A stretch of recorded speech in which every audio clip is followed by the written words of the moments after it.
one is going to be their first ban here before going into the second half of the picks. Also worth noting, both these games are first picks for Sneak in this split, right? So he is adding more and more to that champion pool that has been displayed here in spring, you know, lending more credence to that best of 5 playoff preparation that these guys have been bringing to the table. Rise, the next ban coming out from Cloud9, keeping that one away from those solo lanes. Remember, Broken Blade, not just one of those types of top laners that likes to play tanks, sort of be a role player, but really likes to pop off on the carries. If you name yourself after Riven, I'm kind of expecting you to be a carry player. So we'll see if he decides to go for something like that this time around. However, there will be no Jace in this game. TSM did first pick that one in game number 1, but they don't want it here in number 2. I think it makes a lot of sense if you're trying to save your pick for last and you're worried about carry matchup. That's one of the safer blind pick carries if Licorice wanted to go that way. So you take that away, you try to force him into a direction more heavily so that you can get a bigger advantageous counter pick. And especially if you look at the pieces that Cloud9 already have, Jace fits in so perfectly with an early game diving jungler like Rek'Sai and a later game support of Tahm Kench that can empower a Jace's split pushing. So I think that's really intelligent for TSM, taking down one of the extra chess pieces they could use. Audience, you gotta stop doing this. I feel like every weekend we all get baited into the Zed, but it's not gonna happen. It's Jace is a strong matchup into that.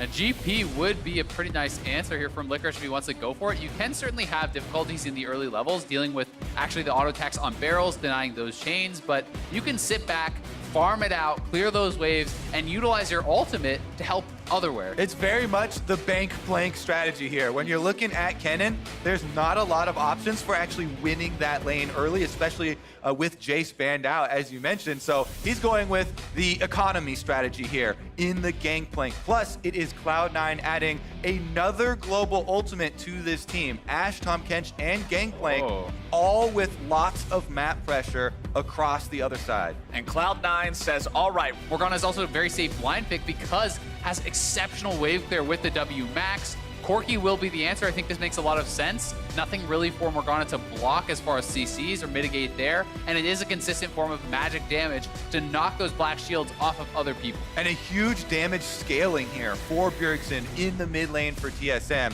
Corki can definitely deliver huge amounts of impact later on. And since they already have a Braum Varus bottom lane, that is a bottom lane that provides a lot of crowd control to work off of. A Kennen from the top side that could also go full AP and come in with those big flanks. They have a decent amount of setup, and now they have scaling damage.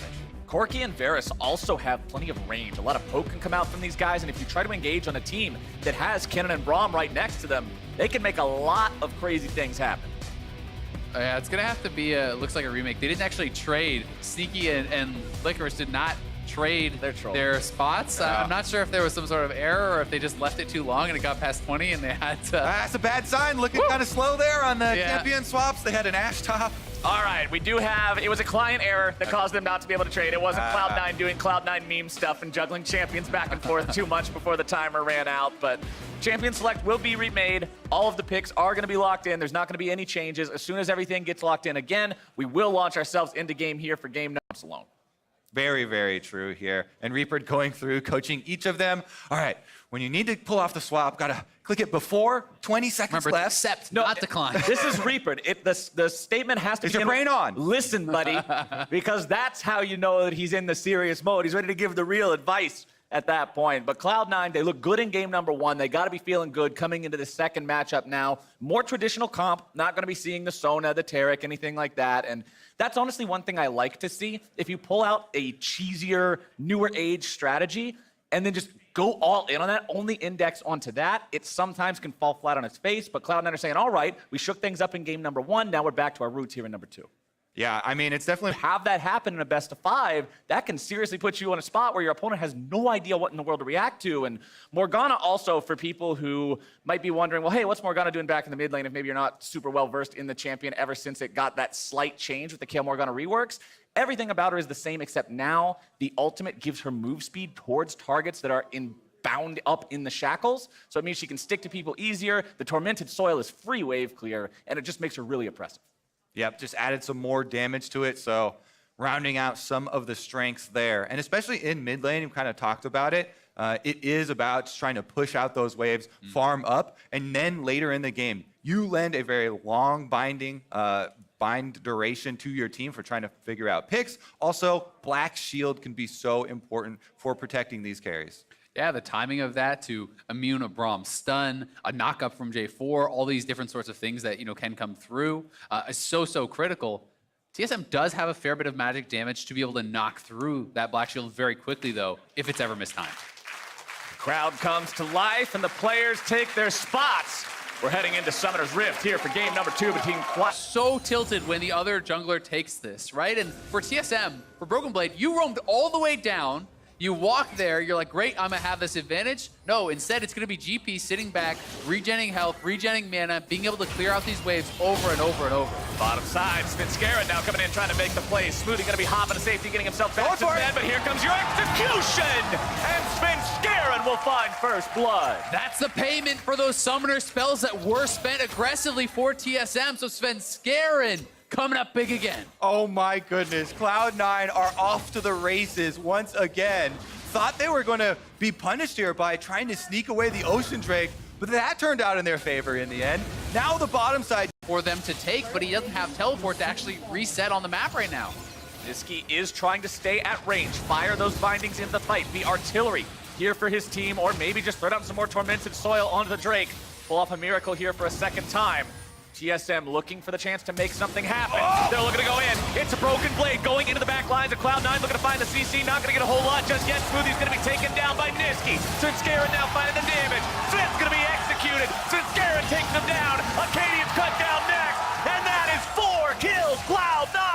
4 clean kills for C9. They give up nothing. They're going to get the objective here in the Dragon as well as mid turret afterwards. Cloud9 winning everything. This is going to be a monumental early game lead. 2 kills to a GP in a team fight where it's early game and he didn't even have his ult.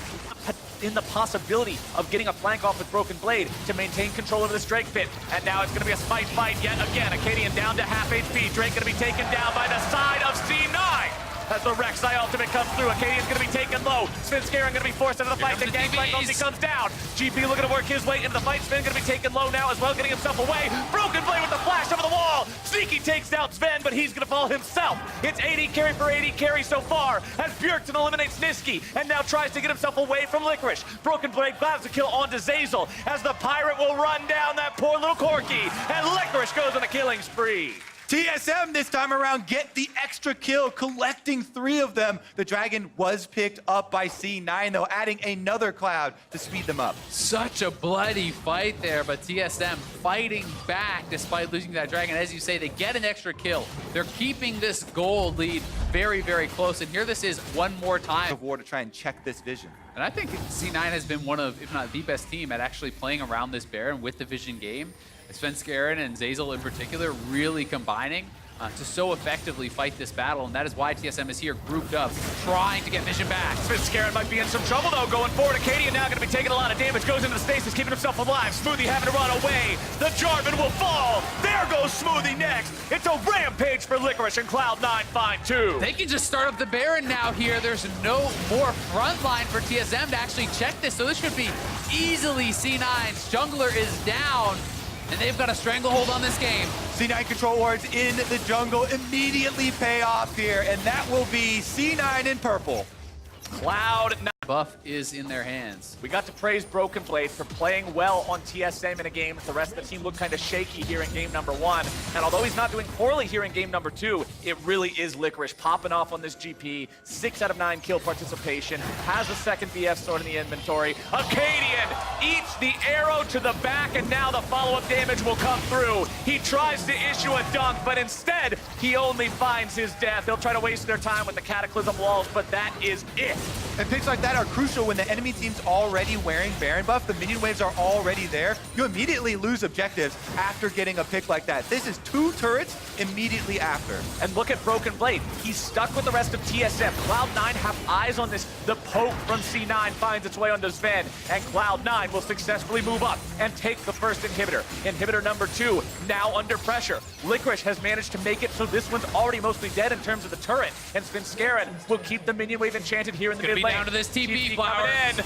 Broken Blade trying to make something happen. Zeyzal getting himself away with a thick skin for now. Can they manage to catch up? Smoothie's gonna say yes. Bjergsen grabs kill number 1 as Cloud9 tries to head everybody else all the way out. Broken Blade going into the ultimate, popping the stasis now as well, having a flash away. Acadian goes right back in the fight, still looking to make something pop off here. Smoothie's rooted up, damage coming through. Svenskeren over the wall, looking to take down Broken Blade. The damage is there. He's in a rampage, and now TSM are in retreat. It's 4 versus 5 for Cloud9, but they're running through the health bars of TSM. Licorice goes forward, looking to drop some barrels and some damage, but TSM will disengage. They get themselves back into the base, but Svenskeren is still looking for in here. Svenskeren versus TSM. He chases them back to the inhib. They get it with double teleports, backing him up, and C9 are done. They all recalled all 3 TP back in. They're going to try to end the game here. Cloud9 going for the end. The teleport comes in. Still no Broken Blade for 10 seconds. Bjergsen's into the road. The damage is down. Licorice unstoppable. And Cloud9 are marching to their second victory of this series.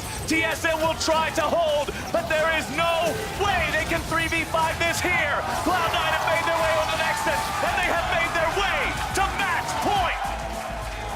C9 don't waste a second. 1 Baron, 1 game in 27 minutes, 10 seconds finished up. Both of these games ending within really 30 seconds of each other. Incredibly explosive, incredibly fast, and oh my God, Svenskeren is a monster. This man is doing it all for the team. The amount of crap this guy took on TSM so many times when the team fell short and they said Svenskeren's not stepping up. Svenskeren is the problem. We all remember those